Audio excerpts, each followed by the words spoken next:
mau terangkan itu dalam upaya untuk membebaskan kampus supaya bisa mengucapkan kritik. Integritas hanya bisa diuji melalui kritik. Jadi kritik itu built in di dalam kehidupan kampus. Tanpa kritik tidak ada pertumbuhan pengetahuan. Mimbar ini disebut mimbar akademis. Artinya siapa yang punya dalil silahkan pakai mimbar ini untuk mengucapkan argumentasi. Artinya siapapun yang punya dalil akademis berhak memakai mimbar ini. Gunung Merapi menjulang tinggi, menunggu tiba Datuk Maringgi. Ada seseorang jadi petinggi, tapi rakyat merasa rugi.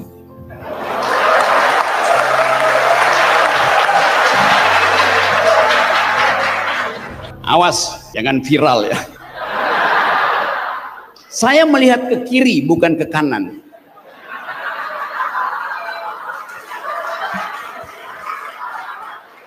Diingatkan pada kita, Bung Hatta memelihara integritas sehingga dia tidak bisa menabung untuk beli sepatu beli.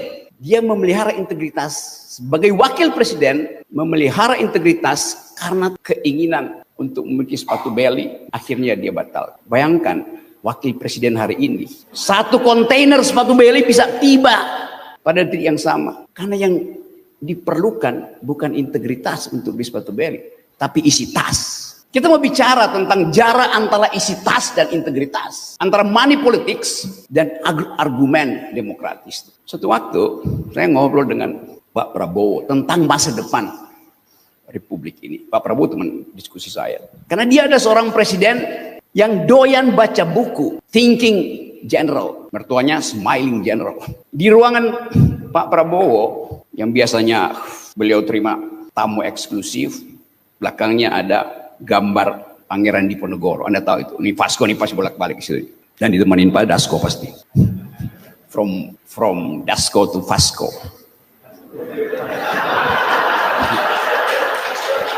Dalam satu percakapan di belakang meja kita ngobrol dengan Pak Prabowo, ada buku judulnya Disruption, ditulis oleh Francis Fukuyama. Disruption apa bahasa Indonesia? Disruption artinya gangguan. Kita hidup di dalam keadaan di mana-mana ada gangguan. Karena itu mesti ada persiapan. Dalam bahasa militer namanya army readiness, kesiagaan untuk memantau minute detail tentang potensi gangguan itu. Saya diskusi dengan Pak Prabowo. Anda bayangkan ini jauh sebelum beliau jadi presiden. Pak Prabowo sudah membayangkan akan ada gangguan di dalam global politics, dan karena itu harus ada persiapan logistik. Sekarang kita mungkin mulai mengerti kenapa diperlukan food estate, supaya ada ketersediaan logistik. Tentu sebagai seorang militer, dia berupaya untuk melakukan prediksi. Akankah terjadi Perang Dunia Ketiga? Waktu itu beliau sudah mengindikasikan akan ada realignment global politics. Jadi buat saya, seorang leader itu harus mampu melihat arah yang memungkinkan ketika kita ada dalam keadaan darurat, kita tetap tidak kehilangan kompas. Dan universitas ditugaskan untuk menjaga kompas itu. Itu yang diucapkan tadi oleh Pak Prof. Beban itu ada pada saudara-saudara, ada pada kita. Sebagai the thinking community, kita ingin aktifkan satu perspektif yang disebut integritas, moral, etc. Tapi pertanyaannya, basisnya apa? Separuh dari pikiran negeri ini berbasis pada pengetahuan awal, the Minang's intellectuals, yang bahkan sebelum kemerdekaan orang Minang itu bukan sekedar merantau ke Jawa, merantau sampai Rusia, merantau sampai Hong Kong, merantau sampai Jepang untuk tadi minta diuji pikirannya dan membawa pulang hasil ujian itu. Satu waktu saya jalan ke hutan-hutan di Vietnam, nyebrang ke Kampuchea, lalu saya pergi ke Vietnam Utara, Hanoi. Ada mausoleum Ho Chi Minh. Saya masuk ke situ buat tahu apa sebetulnya isi pikiran Ho Chi Minh waktu mendalilkan kemerdekaan, perjuangan politik Vietnam, mulai melawan tahun 50-an melawan Prancis, tahun 70-an melawan Amerika, dan akhirnya Vietnam menjadi negara dengan integritas yang kita anggap sampai sekarang sangat kuat. Di samping museum itu ada semacam perpustakaan kecil di situ. Ada memorabilia dari Ho Chi Minh waktu dia masih jadi pejuang, ada ditanduk juga seperti Pangeran Diponegoro. Tapi di situ ada foto yang menarik perhatian saya. Ada foto seseorang yang saya kenal profilnya, seorang yang menulis buku Naar de Republiek, menuju Republik. Seseorang yang makamnya itu sangat sederhana, dan kita nggak pernah tahu apakah makamnya itu atau tidak. Seseorang yang dicatat pikirannya di dalam Marxist Encyclopedia, namanya Tan Malaka. Fotonya itu ada di Vietnam.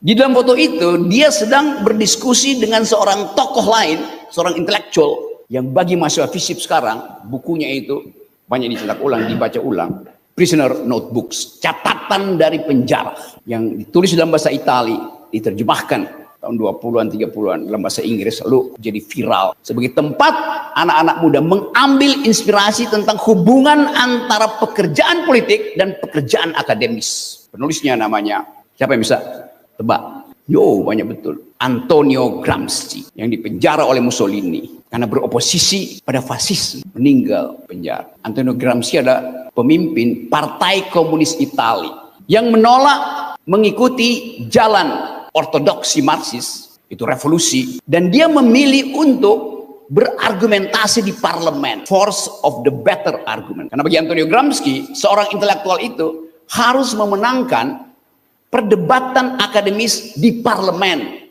untuk memperoleh legitimasi pertama kali dari kalangan intelektual. Karena bagi Gramsci, politik itu adalah urusan kaum intelektual. Dari awal kata politik dibuat oleh Aristotle misalnya. Politik adalah strategi untuk mendistribusikan keadilan. Bukan untuk menghasilkan keadilan, tapi mendistribusikan. Artinya keadilan itu sudah ada di bumi, diberi oleh alam semesta. Tinggal cara mendistribusikannya yang harus just, adil. Nah, kita punya Pancasila yang kita sebut sebagai kompilasi dari pikiran dunia. Pancasila itu tidak berasal dari Indonesia, tapi dikompilasi oleh Bung Karno berdasarkan jumlah dan kualitas pikiran dunia. Jadi sebetulnya kampus punya modal untuk menghasilkan kembali pikiran yang bermutu, karena Andalas bisa mengandalkan pikirannya pada the founding parents kita. Separuh dari founding parents kita datang dari tanah Minang. Kapasitas Minangkabau untuk mengatakan kami punya peradaban yang sifatnya majemuk bahkan sebelum Indonesia merdeka. Kami pernah bergaul secara global karena Bukit Tinggi pernah jadi ibu kota darurat Republik Indonesia. Sultan Syahrir, Buya Hamka, Deli Arnur, Muhammad Hatta, sebut semuanya masih diucapkan sampai hari ini. Jadi tidak ada alasan Andalas itu tidak punya andalan. Banyak betul andalan kita. Sekarang kita bandingkan dengan keadaan hari ini. 2 minggu lalu ada riset yang dibuat di Eropa, mungkin di Afrika atau di Cekoslovakia. Indonesia diurutkan perguruan tingginya sebagai kampus nomor 2 paling tidak berintegritas. Nomor 1 adalah Kazakhstan. Kenapa? Banyak plagiarisme. Kenapa? Berupaya untuk menyogok editor supaya artikelnya dipublish. Padahal sebetulnya jurnal itu adalah jurnal predator. Karena ada ambisi untuk jadi intelektual, tapi dengan kapasitas lobus frontalis yang minim. Mau ngapain? Maksa jadi pemikir. Tapi bahkan membaca. Coba misalnya kita tanya pada Pak Wapres.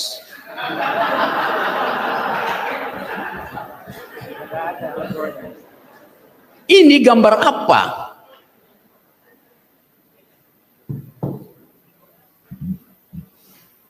Oh, itu gambar jalan-jalan di kota Solo. Memang kota Solo itu didesain oleh arsitek Belanda sehingga dia itu rapi topografinya. Ya karena beliau pernah jadi wali kota, pasti asosiasinya itu jalan-jalan petah buta kota Solo.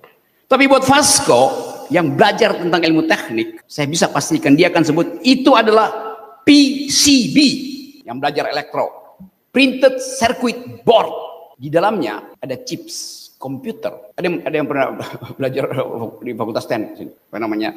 Tempat disimpannya memori, motherboard, komputer. Bentuknya begini, PCB.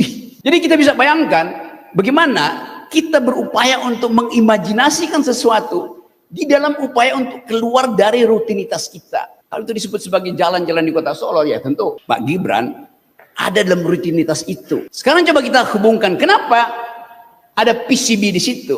Oh ya, karena ini era technological disruption, gangguan teknologi melalui artificial intelligence. Lalu integritas kita andalkan pada artificial intelligence. Semua hal bisa kita tanya di situ. Tetapi mengapa kita bertanya pada artificial intelligence setiap hari sampai yang punya cloud itu pusing tiap kali si AI ini mesti menjawab pertanyaan orang Indonesia, dan pertanyaan dangkal semua. Akibatnya artificial intelligence tidak belajar untuk berdebat. Padahal seseorang, entah dia makhluk, entah dia teknologi, hanya mampu untuk kita kembangkan pikirannya kalau kita ajak dia duel argumen. Artificial itu tempat kita duel argumen, bukan tempat kita bertanya. Bahkan bertanya hal remeh-temeh, hal dangkal. Karena anak-anak muda kita larut di dalam FOMO, fear of missing out. Takut kalau nggak ada patron, ngikut semuanya. Lama-lama satu waktu kita akan dideteksi oleh cloud.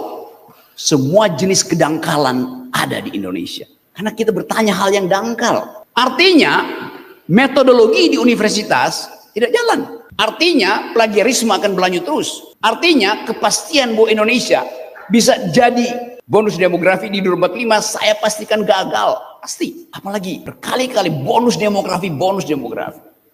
Selama 10 tahun Presiden Jokowi mengandalkan bonus demografi dengan konsep yang ngaco. Kalian anak-anak muda, mahasiswa, pendapatan kalian di 2045 akan 30 kali lipat dari pendapatan kalian sekarang. Itu namanya bonus demografi. Tangan balo, hebat. Bener. Seandainya anak-anak muda di Vietnam, di Singapura, di Malaysia mampus kena pandemi. Tapi bagaimana kalau mereka lebih sehat dari kita? Bonus demografi itu perbandingan antara kita di Indonesia dalam usia produktif dengan generasi sejenisnya di Vietnam, di Hong Kong, di Singapura, minimal di regional Asia, di dalam rentang kompetisi yang sama. Kan disebut bonus dalam perbandingan.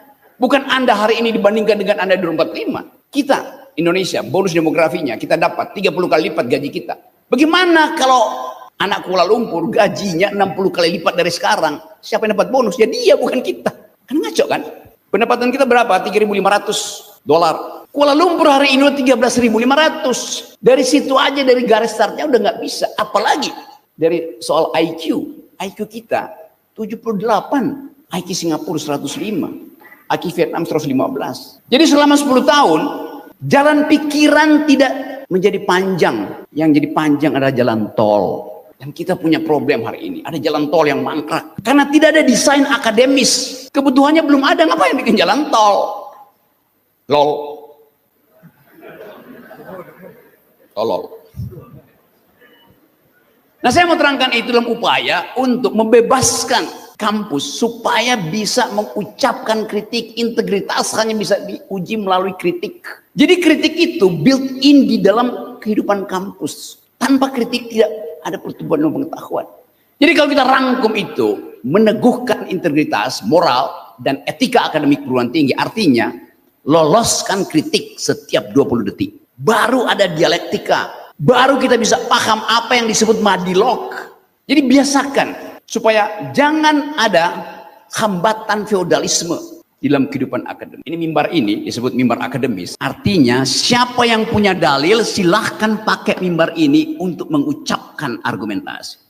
Tidak bisa, ini hanya punya profesor, ini hanya punya dekan, ini hanya punya promovendus. Tidak. Disebut mimbar akademis, artinya siapapun yang punya dalil akademis berhak memakai mimbar ini. Mahasiswa semester 1 sama haknya dengan guru besar untuk memakai mimbar ini. Supaya dari awal setiap orang bangga, saya bagian dari alma mater Universitas Andalas. Artinya saya pernah memakai mimbar ini. Dan itu yang sekarang nggak ada lagi. Bahkan di dalam sistem universitas kita. Satu waktu di Universitas Indonesia tempat saya ngajar, ada seorang promosi doktor. Saya diundang di dalam forum pengujian doktor. Setelah para penguji bicara, pembimbing, saya angkat tangan. Saya mau kasih pendapat dan saya mau kasih kritik. Pemimpin sidang bilang, tidak bisa. Loh, kenapa tidak? Bapak bukan penguji, Bapak bukan pembimbing. Oke, jadi saya apa di sini? Diundang untuk apa? Seseorang diundang di forum akademis untuk lakukan perdebatan akademis. Jadi saya diundang hanya untuk menyaksikan dia dikasih toga. Dungu namanya.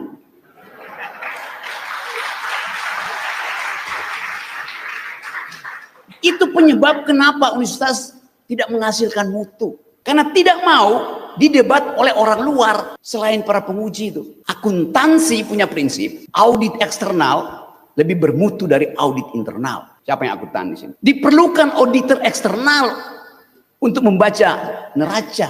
Diperlukan countervailing argumen untuk menguji. Jadi kita lihat bagaimana patriarkisme masih dihidupkan di universitas. Tadi saya senang tadi, 5 perempuan menguji integritas negeri ini, yaitu setarakah kita sebagai warga negara. Kalau Anda perempuan, mak-mak, minta kredit ke bank, akan ditanya, suamimu kerja apa? Sebagai agunan jaminan. Lo justru mama itu minta kredit untuk buka usaha karena suaminya pengangguran. Masa dinanyain agunannya apa? Itu cara berpikir yang patriarkis. Padahal undang-undang nggak bilang begitu. Tetapi kultur mengatakan seorang perempuan tidak mungkin berbisnis karena dia tidak belajar matematik. Harusnya laki-laki itu. Itu yang disebut sebagai patriarkisme yang diprotes tadi oleh 5 penari Minang kita. Dia bongkar penjara patriarkisme itu. Padahal data membuktikan Muhammad Yunus dapat Nobel Economics hanya karena dia bisa membuktikan bahwa bank yang dia buat, Grameen Bank di Bangladesh, kreditnya balik 90%, 98% karena krediturnya adalah perempuan. Di situ dibuktikan bahwa kejujuran perempuan lebih diandalkan oleh sistem finansial dibandingkan dengan peminjam laki-laki. Jadi konsep-konsep semacam ini yang ingin kita terangkan pada publik. Saya senang ada Pak Vasco, ada beberapa teman dari pemerintahan daerah, ada LSM, supaya kita olah integritas ini sebagai DNA dari Republik. Dari awal DNA kita adalah integritas. Tapi kemudian dicicil perlahan-lahan. Saya selalu kritik selama 10 tahun. Pak Jokowi, IQ kita cuma 78. Bagaimana mau compete dengan teman lain? Karena tidak ada aktivitas untuk mempromosi pikiran. Selama Pak Jokowi berkuasa, dinding istana itu, tadi di ruang tunggu ada tulisan, di sini juga pasti ada tulisan, dilarang merokok. Selama Pak Jokowi berkuasa di istana ada tulisan, dilarang berpikir. Diancam oleh undang-undang ITE. Saya ucapkan pikiran setiap hari. Akibatnya memuncak kesalahan saya. Saya bilang, Presiden Jokowi adalah bajingan tolol. Harusnya dilaporkan seluruh 30 laporan di semua Polda. Tapi saya pertanggungjawabkan ucapan itu. Saya tidak bilang Jokowi, presidennya. Benar, serius. Laporin, semua laporin. Satu PDIP laporin. Bukan cuma PDIP, Nasdem laporin, Golkar laporin. Sekarang satu-satu kalau ketemu saya cium tangan. Kenapa? Kenapa akhirnya mereka minta maaf dan cium tangan? Karena saya Datuk Sampurno Neng Tua.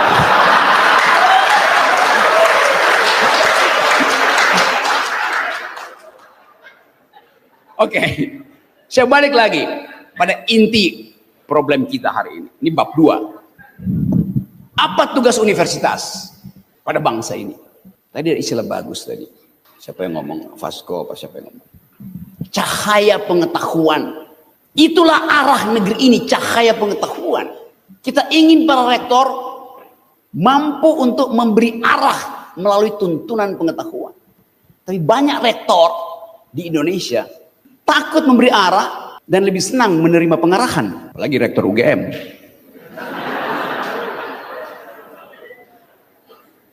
Kita ingin beritahu bahwa arah itu hanya mungkin kita pastikan koordinatnya kalau dia hasil dari perdebatan dialektika akademis. Pengarahan tidak memerlukan perdebatan karena sasaran sudah ditentukan duluan. Arah dicari bersama-sama melalui sistem demokrasi. Itu yang disebut sebagai deliberatif demokrasi. Di mana tempatnya? Di nagari, tempat bercakap-cakap untuk menghasilkan sesuatu yang disebut arah. Setelah bercakap-cakap, para petinggi, mama, nini mama, memutuskan kalian sudah berdebat. Kami dengar itu. Sekarang proposal kami ini, wisdom kami ini, sepakat. Selesai problem. Itu yang sekarang dikembangkan. Yang kita baca dalam konteks konsep Jürgen Habermas, deliberative demokrasi. Itu udah ada di sini, dipraktikin di sini. Arah ditentukan di dalam percakapan yang jujur. Dalam teori komunikasi disebut the ideal speech situation, di mana semua problem dibuka di situ. Jadi dari awal Minang sudah mempraktekkan deliberative demokrasi jauh sebelum Jürgen Habermas mempromosikan itu secara politik, filosofi, sosiologi, antropologi. Jadi ada kecambah kejujuran di negeri ini. Yang jadi pertanyaan, mengapa hal-hal yang sifatnya konseptual, abstraksi, value makin luntur diproduksi dari Minangkabau? Jawabannya, karena lebih banyak proyek masuk ke sini dan orang berebut proyek. Ada soal regulasi, tadi saya diskusi. Wasi Orde Baru, semua desa itu diseragamkan oleh undang-undang desa. Oke, sebagai peralatan administratif. Tetapi otonomi nilai, otonomi moral itu tidak bisa diatur oleh regulasi negara. Dia tumbuh karena persahabatan. Demokrasi yang jujur dihasilkan dari dalam hati. Dipraktekkan di negari. Baru 100 tahun lalu diucapkan di Amerika oleh Alexis Tocqueville. Demokrasi adalah habits of the heart. Kata Tocqueville. Iya. Tapi udah beratusan tahun dipraktekkan di Minangkabau. Jadi ahli Jerman itu, Jürgen Habermas, Alexis Tocqueville, ahli Amerika, tertinggal 2-3 abad tentang deliberatif demokrasi. Bung Hatta berupaya untuk mengolah itu yang disebut sebagai demokrasi kita. Jadi kalau itu dihasilkan kembali, dijadikan sebagai mata kuliah dasar di universitas, dari SMA, maka peluang kita untuk naik kelas secara intelektual tidak lagi diledek sebagai nomor 2 di dalam soal pembohongan publik kampus oleh lembaga pemeringkat dunia. Jadi teman-teman semua, satu momentum terbuka. Presiden Prabowo menginginkan setiap manusia Indonesia tidak boleh kekurangan gizi, apalagi kekurangan protein. Separuh dari IQ nasional kita disumbang oleh sejumlah orang di sekitar Danau Maninjau. The core, creme de la creme, the core of the core dari intelektual Indonesia datang dari Danau Maninjau. Kenapa begitu? Karena di situ ada ikan bilis, sumber protein, Danau Singkarak. Jadi karena Minang makan ikan, pikirannya bertumbuh. Pikiran memburuk kalau sekedar menghafal nama-nama ikan. Jadi teman-teman semuanya, kita ada di sini. Saya kasih pengantar ini supaya kita bisa bercakap-cakap tentang hal yang sangat mengkhawatirkan kita hari ini. Yaitu pertanyaan, mengapa kampus kehilangan arah? Arah Republik ditentukan oleh isi kepala kampus. Bukan oleh partai politik, bukan oleh parlemen. Jadi jadikan kampus sebagai lilin penuntun akal pikiran kita. Saya mau tafsirkan logo ini. Ada nyala lilin, penanda bahwa cahaya pikiran diperlukan untuk melawan Indonesia gelap.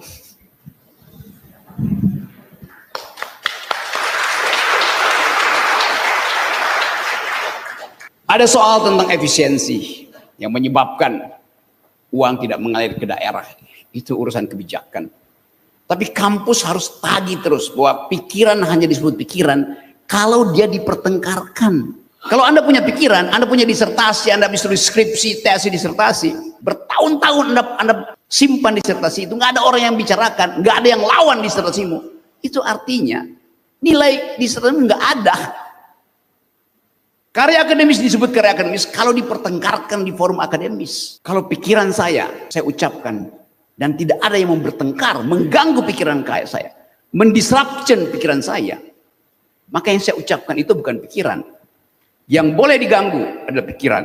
Yang tidak boleh diganggu adalah doa. Itu beda antara doa dan pikiran. Doa tidak boleh diganggu. Pikiran harus diganggu. Nah, saya ingin supaya Universitas Andalas jadi cahaya pikiran Republik.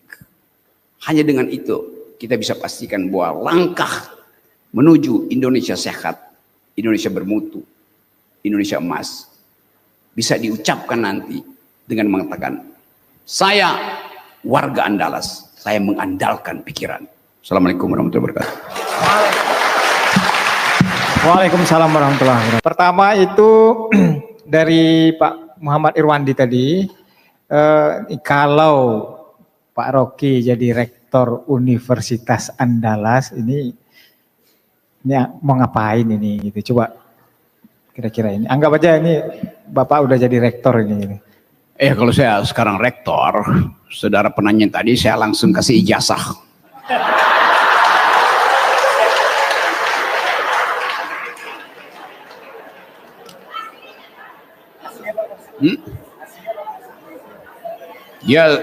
Saya minta dia tebus ijazahnya di Pasar Pramuka. Tapi itu selalu orang ingin lihat apa efek kalau seseorang diminta mempertanggungjawabkan konsistensinya itu. Saya terangkan kepada mahasiswa saya, kalau saya jadi rektor, itu artinya saya tidak bisa mengajar. Padahal saya pengajar. Kan rektor itu mengurus administrasi itu. Jadi kata rektor itu difungsikan sebetulnya untuk memperlihatkan ada kepemimpinan akademis, tetapi bukan urusan setiap hari. Apa beda rektor sama ketua partai? Sama aja, ngurus manajemen. Tetapi akademisi memberi arah, ketua partai memberi pengarahan. Beda itu. Arah diperdebatkan, pengarahan tidak boleh dibantah. Jadi rektor fungsinya adalah mengumpulkan energi untuk menghasilkan perbantahan akademis. Itu bedanya dengan ketua partai. Ketua partai nggak mungkin mengumpulkan orang untuk bantah dia tuh. Begitu ada yang mulai bantah, kirim amplop, diam.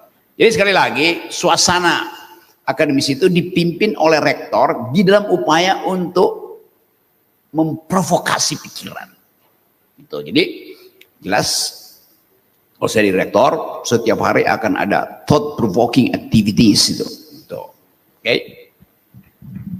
Baik, terima kasih. Lanjut terkait dengan fenomena red flag kampus-kampus yang sudah dikeluarkan itu oleh salah satu lembaga yang zona merah gitu. Kemudian ada juga beretika percuma cerdas tapi tidak beretika. Nah, ini kaitannya dengan tadi sejauh mana etika itu mau atau kecerdasan itu berpengaruh terhadap etika dan etika terhadap kecerdasan. Mungkin itu dulu, Bung Rocky. Soal red flag, soal daftar universitas negeri bahkan yang bermutu itu yang masuk di dalam kategori beresiko itu konsekuensi dari komunitas akademik yang tidak mau mengorientasikan kurikulumnya pada pertengkaran. Kan itu kan. Jadi dari awal kalau dosen sekedar mangut-mangut, oh ya udah bagus ini, oh, kata pengantar udah ada. Ya ngapain nulis sesuatu kalau tidak ada ujian yang dimaksimalkan. Nah itu yang dibaca kemudian oleh sistem internasional bahwa mutu Indonesia itu adalah meluluskan, bukan meloloskan. Setiap hari kita tahu itu. Kan dalam sistem yang terbuka dengan mudah kita lihat, oh ini disertasinya berat. Kenapa? Karena disertasinya tuh 3 kilo. Ya tebalnya, isinya lampiran banyak betul. Tapi poinnya dalilnya apa? Menghidupkan novum di dalam ilmu pengetahuan apa tidak? Satu karya, skripsi, tesis, disertasi, tulisan ilmiah hanya disebut ilmiah kalau dia membantah dalil sebelumnya atau membuat dalil baru. Cuman itu. Asesor internasional ya panjang sih, tapi dia cuma mengulas-ulas sesuatu yang ya udah semua orang udah tahu. Nah itu yang saya terangkan bahwa etika di dalam kampus adalah menggeleng, bukan mengangguk. Buruk Anda, tidak beretika. Masa menggeleng pada dosen? Harus mengangguk. Nah itu artinya kita sedang menimbun kedunguan. Etika itu adalah bahasa tubuh. Ya jelas saya hormat. Tetapi begitu masuk dalam forum akademis, forum ilmiah, nggak ada etika di situ.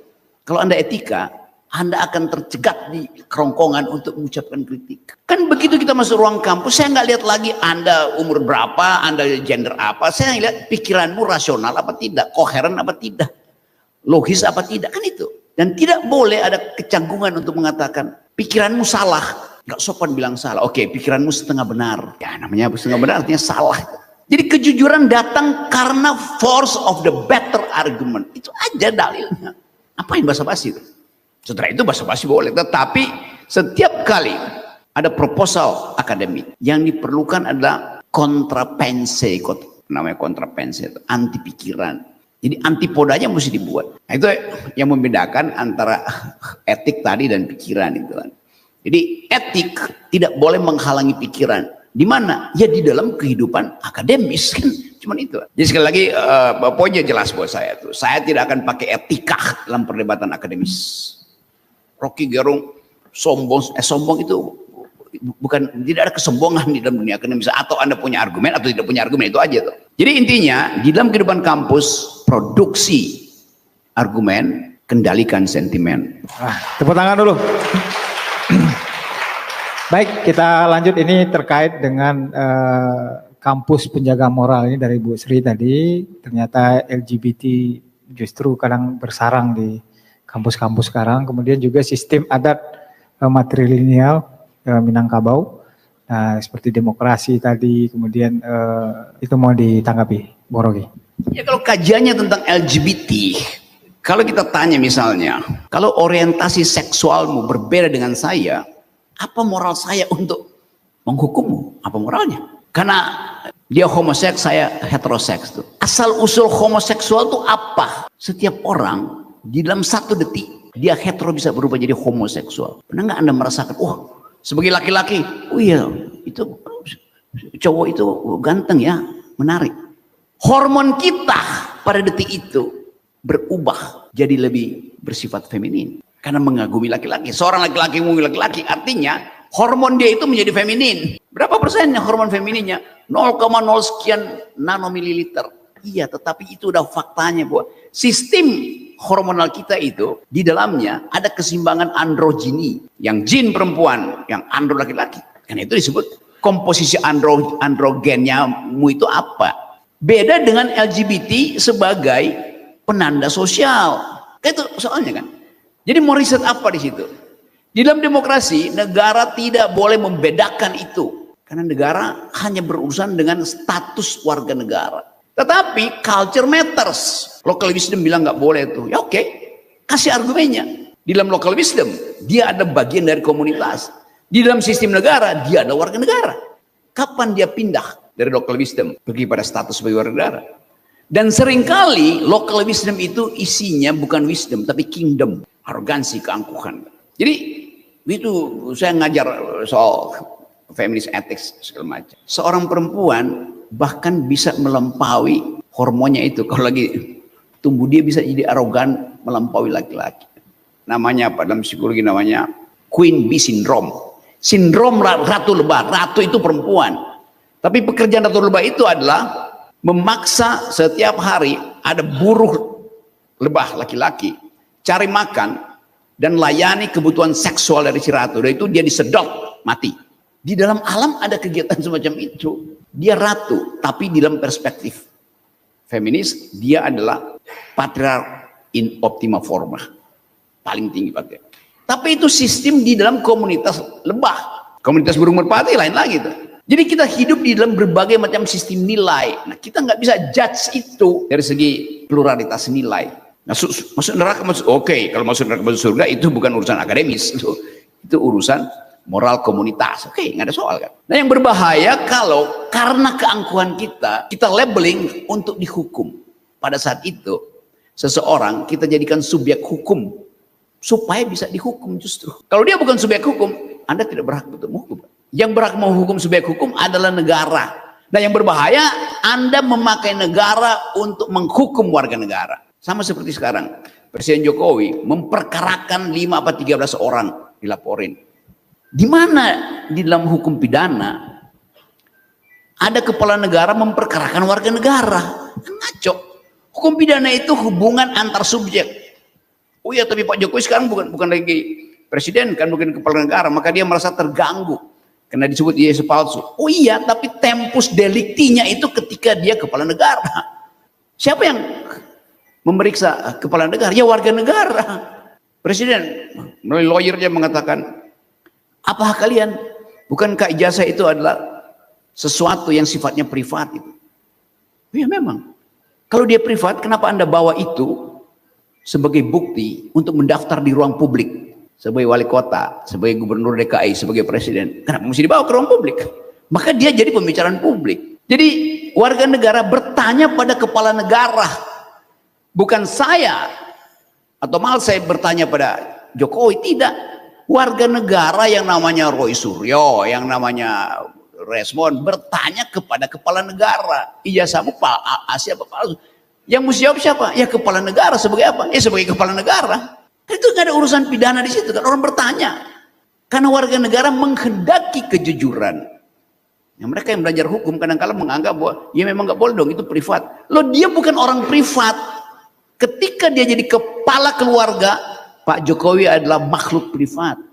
Ketika jadi kepala negara, dia bukan lagi makhluk privat, dia adalah makhluk publik. Konsekuensinya begitu.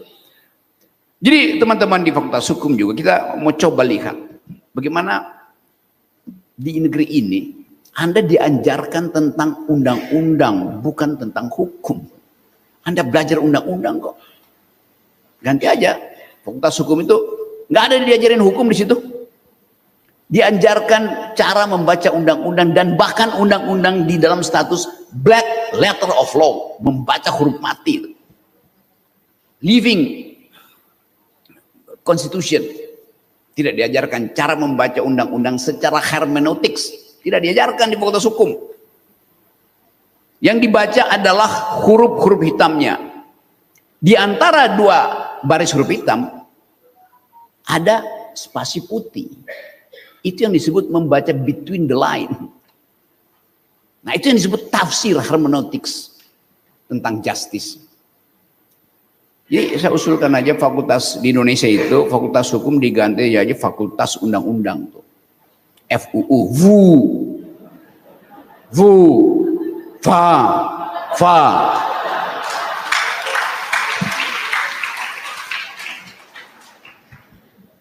Baik, selanjutnya terkait dengan batasan dari menghina dan mengkritik itu apa itu, Bro? Di Amerika dan harusnya di sebuah negara beradab, hinaan itu terhadap otonomi tubuh, kritik terhadap pikiran. Nggak ada orang mengkritik tubuh. Tubuh itu bagaimana saya mengkritik tubuh? Tubuhmu gendut, tubuhmu kurus kering. Ya bahasa saya bilang, bentuk tubuhmu itu bentuk alternatif. Lebih enak misalnya. Karena ada yang normal sebetulnya. Tapi itu kan bukan hinaan akhirnya. Kritik berubah menjadi hinaan ketika telunjukmu menyentuh lawan bicaramu, ujung hidungnya disentuh. Itu batasnya. Anda tidak boleh menyentuh tubuhnya. Bahkan ya udah nggak bisa. Debat aja. Karena itu perdebatan itu habis-habisan, nggak ada soal kecuali dia menghasilkan ancaman, apalagi ancaman fisik. Dari situ kita menghina. Mengancam artinya menghina integritas tubuh seseorang. Jadi silakan kritik, dan memang harus ada kritik tuh. Jadi kita bedakan antara keinginan untuk menjatuhkan lawan dan keinginan untuk memusnahkan dia tuh. Di dalam dunia akademis menjatuhkan lawan itu dimaksudkan supaya dia menyusun kembali argumennya dan bangkit untuk melawan. Bukan kita musnahkan itu. Kalau kita musnahkan lalu lawan bertengkar kita siapa? Hidup tanpa pertengkaran itu namanya jomblo akademis. Baik, kita lanjutkan Pak Rocky. Ini Pak Rocky kenapa kok jadi orang yang anti tesis, anti power, anti binary, anti sentral dan macam-macam. Kenapa ini? Ini pengaruh apa ini kayaknya? Naik gunung enggak ya? Bukan ya? Silakan Pak Rocky. Iya apa? Kenapa jadi anti tesis? Dengan sendirinya, automatically, begitu Anda punya tesis, bermukim di dalam tesis itu antitesisnya, kan dengan sendirinya. Dalam dialektika itu yang terjadi. Apalagi di dalam kehidupan yang memungkinkan otak kita itu mendeteksi lebih cepat faulty argument. Semua ucapan di dalamnya ada bias dan kita detect itu. Nah di universitas kita dilatih untuk mendeteksi faulty argument, sesat pikir, salah nalar, dan itu metodologi itu. Jadi antitesis saya karena metodologi, bukan karena ideologi. Gampang aja kan? Rocky Gerung tidak netral. Pada Jokowi dia keras, pada Prabowo dia nggak keras. Harus seimbang dong kritiknya. Oke, saya akan kritik Pak Prabowo sekeras saya kritik Pak Jokowi. Oke, Prabowo ijazahnya palsu, dia dibikin di Jalan Pramuka. Loh, faktanya nggak ada. Prabowo berutang 8.000 triliun, padahal di kantongnya ada 11.000 triliun. Nanti kalian, itu bukan Prabowo, itu Jokowi Pak. Jadi apa yang disebut kritik? Ya terhadap inkonsistensi. Prabowo belum memperlihatkan inkonsistensi. Saya masih kritik bahwa oke, semua kebijakan populis Pak Prabowo pada akhirnya akan dihalangi oleh APBN. Semua ambisi politik batasnya adalah APBN. Prabowo mungkin mengantisipasi itu, maka dia lakukan penghematan, efisiensi. Oh boleh. Tetapi dalam prinsip ekonomi, ketika daya beli rakyat turun, maka harusnya negara buang uang, state spending, expenditure negara mesti keluar supaya ada perputaran uang. Sekarang uang nggak ada. Hotel-hotel nggak ada lagi. Hotel di Bali, di tempat-tempat seminar itu okupansinya tuh 3%. Mati. Karena ekonominya memburuk. Tapi orang lihat lagi, kenapa daya beli berkurang? Karena kebijakan ugal-ugalan dari Presiden Prabowo, yaitu memboroskan APBN. Bukan Pak Rocky, itu Pak Jokowi selama 10 tahun, Pak Prabowo belum 1 tahun. Jadi nagih apa dari saya untuk kasih kritik coba? Prabowo berbohong. Dia bilang SMK udah diproduksi 6.000, sampai sekarang udah ada. Bukan Pak Rocky, itu Pak Jokowi. Jadi saya mau kritik apa kalau akhirnya baliknya ya Jokowi lagi lah. Gimana caranya coba? Tunggu aja kalau Prabowo bikin kesalahan, pasti kita kritik kan. Jadi orang itu karena dia curiga, dia sentimen, dia berupaya minta saya konsisten. Dia yang nggak konsisten. Lalu dia minta Rocky Gerung harus netral dong. Oke, saya akan netral. Ah begitu dong. Puas dia. Apakah saya netral? Tidak, saya tidak netral. Karena saya terima perintah dia. Orang yang terima perintah itu tidak netral. Jadi dungunya berkali-kali lipat. Dia senang karena saya netral. Padahal saya netral karena dia perintah. Bukan karena posisi moral saya netral. Bukan karena kalkulasi argumen saya netral. Karena saya ingin dia senang. Maka itu artinya kemunafikan. Dia merasa senang karena saya ikut perintah dia. Padahal saya justru bikin dia jadi munafik. Itu yang saya sebut di dalam kejujuran yang dituntun oleh pikiran itu harus dibatalkan oleh pikiran, bukan oleh sentimen. Yang diucapkan sebagai argumen jangan dibatalkan oleh sentimen, batalkan argumennya juga. Nah itu yang merambah di kita itu, dan akhirnya kita nggak dapat semacam kenikmatan bertengkar gitu karena langsung dijudge itu soal-soal begitu. Jadi saya kira itu bagus supaya sekali kita mau balik pada sistem universitas harus dihasilkan melalui force of the better argument. Siapa yang punya argumen lebih baik, silahkan dia yang menuntun dalil itu. Besok dia akan dibatalkan. Dalam ilmu pengetahuan prinsipnya adalah validilisme, bukan verifikasi. Verifikasi artinya saya tambah banyak bukti untuk mendukung argumen saya. Validilis artinya saya cukup punya satu fakta untuk membatalkan argumen.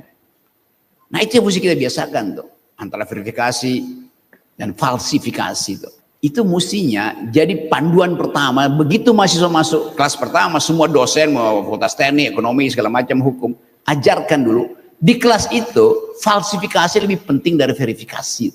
Saya memerlukan 300 angsa putih untuk menerangkan bahwa angsa di depan saya itu semuanya putih. Tapi saya hanya perlu 1 angsa hitam untuk mengatakan tidak semua angsa adalah putih. Tepuk tangan dulu. Selanjutnya ini terkait masih masalah patriarki ini di Eropa, ini tulisan Bung Rocky ini kayaknya ini. Pengaruhnya terhadap patriarki yang ada di Indonesia, kemudian juga terkait dengan kalau buruh demonstrasi itu pakaiannya buruh katanya, terus kalau intelektual itu pikiran dalam beraksi gitu. Gimana tanggapan Bu Rocky itu? Apa bedanya demonstrasi buruh dan demonstrasi intelektual? Formatnya aja beda. Tapi dua-duanya berupaya untuk tagih keadilan. Kaum buruh, dia cuma mau nagih keadilan. Kita bisa persoalkan apakah keadilan versi buruh itu udah maksimal atau belum tuh. Dibantu oleh konsep akademis. Kalau buruh, saya lagi seminar tempat teman buruh, saya bilang status demonstrasi buruh kita baru sampai pada tingkat menuntut upah dinaikkan. Itu bukan perjuangan kaum buruh, itu perjuangan kaum profesional, pekerja. Itu yang disebut unionism, menuntut upah. Kaum buruh itu berjuang untuk mengubah struktur ekonomi, itu namanya laborism. Jadi beda antara unionisme dan laborisme. Unionisme itu pekerjaan untuk menuntut upah lebih tinggi. Tapi laborisme, pekerjaan demonstrasi untuk menuntut perubahan sistem ekonomi itu. Itu belum sampai di situ perjuangan kita itu. Tapi kita mesti bantu, itu pentingnya pikiran akademis itu dibantu supaya buruh bisa bertengkar secara lebih argumentatif. Nah, tugas dari mahasiswa adalah bantu itu. Tuntutan bagaimana misalnya? Kalau itu tuntutan keadilan, dasarnya adalah naikin upah itu. Ya pemerintah dengan mudah bilang bagaimana naikin upah, mau pabrik-pabrik pergi kok. Tapi kalau tuntutannya rubah sistem ekonomi, pastikan bahwa tidak boleh ada jarak pendapatan melampaui rasio 20% misalnya. Nah itu baru namanya tuntutan revolusioner. Artinya gaji karyawan terendah tidak boleh lebih kecil 20% dari gaji komisaris utama. Kalau komisaris utama gajinya 200 juta per bulan, maka gaji sepegawai itu harus 20% dari itu. Sekarang kan jomplang banget. Nah itu baru namanya laborism, perjuangan untuk mengubah struktur ekonomi itu. Ya kalau cuma nambah gaji ya udah pasti ya tunggu aja, lihat aja. Si korporasi akan bilang kami juga harus PHK. Kenapa? Karena hotel ini yang biasanya setiap bulan ada seminar dari departemen sekarang nggak ada. Jadi tuntut pada negara lah, tuntut pada presiden. Kenapa efisiensi? Itu bukan debat ideologi buruh sebetulnya tuh, dasarnya di situ. Tetapi pada saat yang sama pemerintah akan berupaya untuk membujuk rakyat supaya percaya bahwa ekonomi bertumbuh. Selama 10 tahun Presiden Jokowi membujuk rakyat supaya silahkan ibu-ibu, mak-mak rumah tangga tambah daya listrik, voltage-nya Anda tambah. Karena di Jawa terutama itu pasokan listrik berlebih tuh. Lalu orang merasa, oh di Jawa ada kehidupan ekonomi. Sekarang kalau kita buka datanya dan pakai otak, kenapa Jawa kelebihan listrik? Karena pengguna listrik utama, industrinya, relokasi pabriknya ke Cina, Vietnam, Thailand. Jadi, justru karena ekonominya memburuk, maka listrik berlebih. Kan logikanya begitu. Namanya apa? Deindustrialisasi. Jadi bukan karena ekonomi bertumbuh, maka listrik berlebih. Karena ekonomi memburuk, pabrik-pabrik itu tutup, daya listriknya idle. Itu yang mau dijual murah oleh pemerintah. Kan itu tipuannya begitu tuh. Jadi sekali lagi kita mau lihat itu secara dialektik. Balik pada prinsip-prinsip awal tadi. Kadangkala pikiran perempuan itu yang lebih otentik. Karena setiap kali ada kekurangan daya beli, efek pertama adalah di piring emak-emak. Itu dasarnya. Dan dulu kalau emak-emak teriak, ya dianggap bahwa udahlah dia nggak ngerti soal ekonomi. Tapi sekarang di dalam politik dunia, suara dari perempuan itu yang dulu unspeakable, sekarang unstoppable. Tidak bisa dihentikan mereka. Nah bagian-bagian ini saya kira yang juga paralel dengan sistem matrilineal di Minang ini, bahwa ada sistem matrilineal tetapi politiknya patriarkal, kan itu masalahnya di situ. Kenapa? Karena ada faktor eksternal. Apa itu? Modal. Boleh nggak ada prinsip pasar di dalam kehidupan ekonomi? Boleh. Karena undang-undang dasar kita bilang pelaku ekonomi Indonesia itu 1 adalah korporasi, 2 adalah BUMN, 3 adalah koperasi. Apa tugas korporasi? Lakukan akumulasi. Apa tugas BUMN? Menjaga kesejahteraan. Apa tugas koperasi? Melakukan distribusi. Kan cuma itu. Jadi boleh nggak market? Boleh. Yang nggak boleh kalau market ekonomi beroperasi sampai ke tingkat society jadi market society. Itu merusak sistem adat nagari. Kan dasarnya itu merusak lingkungan. Karena negeri ini bukan negara libertarian di mana market itu beroperasi sampai ke wilayah kultur. Ada batasnya tuh.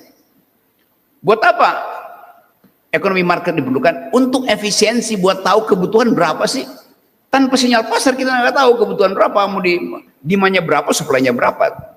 Tetapi sekali lagi, market ekonomi tidak boleh masuk dan menjajah, berubah menjadi market society. Silakan orang yang menulis disertasi, itu bagus betul, karena ini era Pak Prabowo lagi mengkampanyekan koperasi. Kita mesti katakan bahwa koperasi itu menghalangi market ekonomi berubah menjadi market society. Itu dasar-dasar pikiran itu kalau diseminarkan di Andalas itu akan sangat berguna, sehingga orang tahu bahwa oke, sistem konstitusi kita memastikan ada jaminan negara terhadap kehidupan ekonomi. Kan tugas negara adalah memberi jaminan ada pekerjaan yang layak untuk penghidupan itu. Nah, sementara kita disparitasnya tinggi sekali itu. Bahwa data misalnya di Pekanbaru kemarin, saya dari Pekanbaru riset tentang hutan itu, dari 63% hutan konservasi selama 10 tahun Pak Jokowi, sekarang tinggal 13%. Dihancurkan oleh korporasi yang dapat kemudahan selama pemerintahan Presiden Jokowi. Jadi kritiknya tetap di situ. Jadi sekali lagi Andalas punya kapasitas intelektual untuk membongkar persembunyian kekuasaan yang menyebabkan negeri ini lamban untuk tumbuh secara ekonomi, secara global politics, dan bahkan secara akademis. Ini banyak mahasiswa itu lulusan itu banting setir ya, masuk banting setir itu ya bekerja tidak sesuai dengan kompetensinya, dengan ini. Terus seberapa penting latar belakang itu, terutama untuk berbicara di depan publik itu harus, kalau orang hukum harus lulusan fakultas hukum. Nah kira-kira begitu, gimana ini Bang Rocky, silakan. Ya ini era ketika semua variabel itu mencari pasangan variabel lain. Kalau Anda lulusan hubungan internasional, ya Anda mau jadi apa? Jadi Deplu di Deplu. Mau jadi dubes itu appointed. Bukan karena karier Anda, jadi percuma tuh. Anak ITB, anak IPB kebanyakan jadi bankers itu. Jadi kita mau lihat sebetulnya kesalahan dari awal adalah Anda menganggap ada linearitas bahwa kalau Anda belajar hukum Anda pasti jadi lawyer. Kalau Anda belajar ekonomi Anda pasti kok jadi komisaris. Buat apa ada pikiran itu? Karena itu namanya universitas. Yang unified adalah yang varies tadi. Dari berbagai fakultas, ekonomi, teknologi, komputer, political science, segala macam. Nilainya itu diasuh oleh si universitas. Nah karena itu jangan jadi specialized. Buat apa? Anda ada di universitas, belajarlah semua ilmu kan. Keuntungannya di situ kan. Maka mesti dimungkinkan ada transdisiplin. Anak fakultas hukum nggak bisa gaul sama anak ekonomi. Karena anak ekonomi nggak ngerti siapa itu Richard Posner misalnya. Sementara anak hukum nggak ngerti siapa itu Adam Smith. Ngapain nih hidup di universitas kalau nggak saling ngerti? Padahal yang di unified itu adalah metodologi itu. Jadi kalau Anda belajar universitas, pertama-tama belajar tentang metodologi. Belajar tentang mode of thinking. Baru Anda belajar tentang ilmu-ilmu teknis. Jadi paradigmanya dikuasai dulu. Nah itu yang sebetulnya problem di kita. Dulu mungkin 5-7 tahun lalu ada ide untuk membuat semacam kurikulum dasar yang harus diikuti oleh semua mahasiswa. Dicoba di UI, namanya liberal arts itu. Saya ngajar di situ, tapi lama-lama nggak bisa, karena dia mesti punya pengetahuan ilmu-ilmu dasar tuh, matematik, filosofi. Akhirnya yang disebut liberal arts itu jadi mata kuliah, sehingga jadi mata kuliah pilihan. Padahal liberal arts artinya pengetahuan dasar supaya orang belajar apapun dia nggak sulit lagi tuh. Nah, pelajaran-pelajaran semacam itu yang dicoba di kurikulum kita nggak bisa jalan tuh. Jadi rekrutmen awal itu ya udah kacau tuh. Nah semua dosen harusnya mampu untuk menerangkan paling nggak intellectual history. Tadi ada anak sejarah tuh. Apa sih sejarah? Sejarah adalah cara kita memuliakan para pahlawan. Ngapain pahlawan dimuliakan? Dengan sendirinya dia muliakan, yang namanya pahlawan. Sejarah yang benar adalah sejarah yang mengingat para pengkhianat itu dalilnya. Kan begitu cara berpikirnya. Jadi sekali lagi, do think the unthinkable, putar cara berpikirnya tuh, mindsetnya diubah tuh, paradigmnya diacak-acak. Berapa banyak diplomat kita yang belajar hubungan internasional tapi tidak belajar politik global? Yang dipelajari hubungan internasional. Padahal HI itu ada peralatan untuk memungkinkan kita duel argumen di dalam global politics. Diplomat kita begitu masuk sidang PBB bicara soal status Papua misalnya hari-hari ini nih, pasti kalah sama anak-anak yang mereka sebut GAM atau OPM yang lagi belajar di Birmingham, belajar di Columbia University, yang bisa meramu data real apa yang ada di hutan Papua bisa jadi paper akademis, dan paper itu lebih dahulu tiba di meja persidangan PBB ketimbang position paper dari diplomat Indonesia. Padahal diplomat Indonesia adalah belajar hubungan internasional. Aktivis-aktivis pemuda ini belajar tentang logik, kalah di dalam perdebatan. Jadi itu yang mesti kita anggap, bahwa dunia ini tidak bisa lagi ada linearitas. Mereka yang belajar hubungan internasional harus belajar hubungan itu dalam konteks political economy. Mereka yang belajar political economy harus belajar sekaligus global political economy. Mereka yang belajar global political economy harus belajar global environmental political economy. Karena environment menjadi new kind of grammar di dalam diplomasi. Jadi kalau Anda belajar hubungan internasional nggak belajar tentang etika lingkungan, begitu debat dengan anak-anak muda Eropa udah habis tuh dihajar. Itu pentingnya. Jadi sekali lagi kita sebetulnya hidup di dalam upaya untuk memastikan kita mengerti pokok-pokok pikiran negeri ini dan kondisi global itu dari perspektif metode. Nah kalau metode dikuasai, metode itu bisa dipakai untuk nerangin apa aja, gitu ya. Dan salam buat Bapak. Terima kasih. Bagaimana kemudian kita memulihkan lagi nama perguruan tinggi sehingga kepercayaan publik itu bisa diraih lagi. Kalau kita lihat tren dunia, makin lama perguruan tinggi itu makin kehilangan substansinya tuh. Kalau Anda misalnya ada di beberapa kampus di Amerika bagian barat, San Francisco, California di situ, kampus-kampus itu mulai menganggap bahwa kuliah itu mahal, sehingga lebih banyak kuliah tamu di situ daripada kuliah yang terstruktur. Karena orang bisa belajar dari TED, belajar dari macam-macam videos untuk belajar apa itu dasar hukum, apa itu environment. Orang belajar sekarang secara online. Di beberapa negara di bagian barat, pantai barat Amerika, kalau Anda datang ke situ akan ditanya oleh profesornya, Anda dari mana? Oh, saya dari Padang itu. Mau belajar apa? Anda bertanya, apa yang tersedia di kampus Anda, Pak Profesor? Profesor bilang begini, kamar kamu di 206, berarti lantai 2. Kantor saya di 101, lantai 1. Besok pagi, bawa kurikulum yang hendak kamu pelajari. Mahasiswa bingung. Karena di Amerika sekarang, mahasiswa disuruh nulis kurikulumnya sendiri. Bikinnya komposisi sendiri itu. Mereka tidak sediakan dosen, tutor disediakan. Selebihnya belajar di internet. Misalnya mahasiswa Padang mau S2 S3, dia bilang, saya mau belajar, Anda dari mana hubungan internasional? Mau belajar apa? HI. Buat apa belajar HI? Anda udah belajar kan? Lalu mahasiswa bilang, oke, kalau begitu tulis sendiri kurikulum kamu tuh. Mahasiswa bilang, saya mau belajar satu tentang feminisme, karena global politics akan banyak memakai ethics of care, bukan ethics of right. Teori-teori hubungan internasional sekarang itu bicara tentang ethics of care, bukan lagi ethics of right. Orang nggak bicara lagi politics among nation, seperti yang tulis oleh Hans Morgenthau tahun 50-an.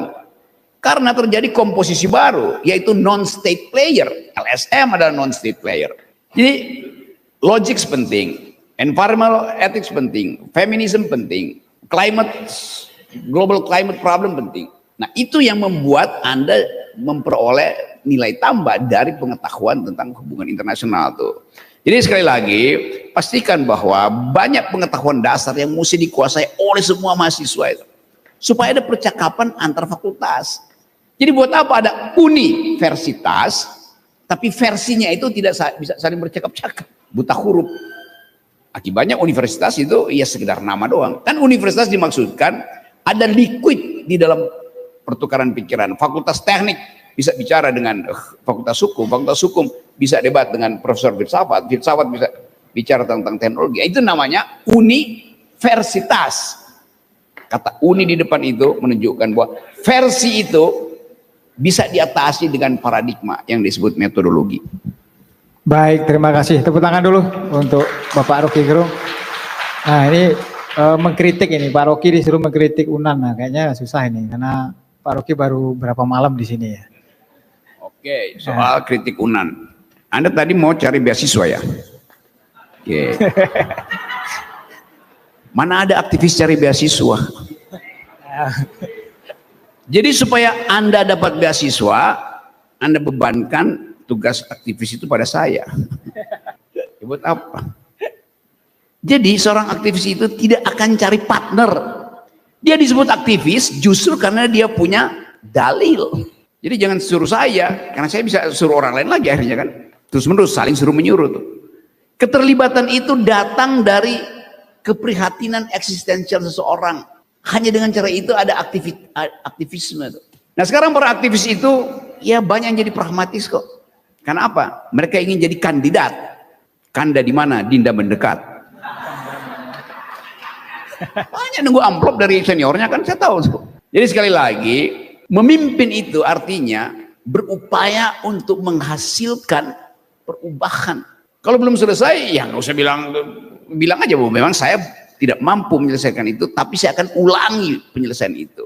Bukan minta tolong pada orang lain pasti lebih tidak mampu kan. Gitu cara berpikir. Semoga beasiswa mau batal dan tetap aktivis. Baik, terima kasih, tepuk tangan buat Rocky Gerung. Baik Bapak Ibu semuanya, ini pas sekali waktunya. Sudah sangat luar biasa kita lihat semangat Bung Rocky Gerung dalam menjawab semua pertanyaan-pertanyaan dan kritikan dalam pertengkaran akademis. Mudah-mudahan ini bermanfaat. Oh, pertanyaan Mama tadi. Oh ya, yang berfoto ya, minta foto ya, bukan? Kenapa? Sebagai background kejujuran katanya. Supaya kita bisa jujur, kita harus ingat semua janji kita, itu aja penting. Dan tempatkan itu dalam headline pikiran kita tuh. Dan saya kira kejujuran itu tidak boleh jadi background, dia mesti jadi front line justru, di depan itu kejujuran, baru yang lain itu ikut. Jadi saya kira terima kasih banyak karena kita bisa bercakap-cakap dalam persahabatan intelektual tuh. Dan kemungkinan saya akan bolak-balik berdiskusi dengan teman-teman. Jadi sekali terima kasih. Tadi sudah pantun tentang Datuk Maringgi ya. Sekarang mesti ada pantun tentang Siti Nurbaya gitu. Siti Nurbaya menunggu malam agar pagi bisa mengunjungi Universitas Andalas. Kendati negeri sedang kelam, tapi kampus tidak boleh malas. Terima kasih. Tepuk tangan buat Rocky Gerung. Terima kasih banyak.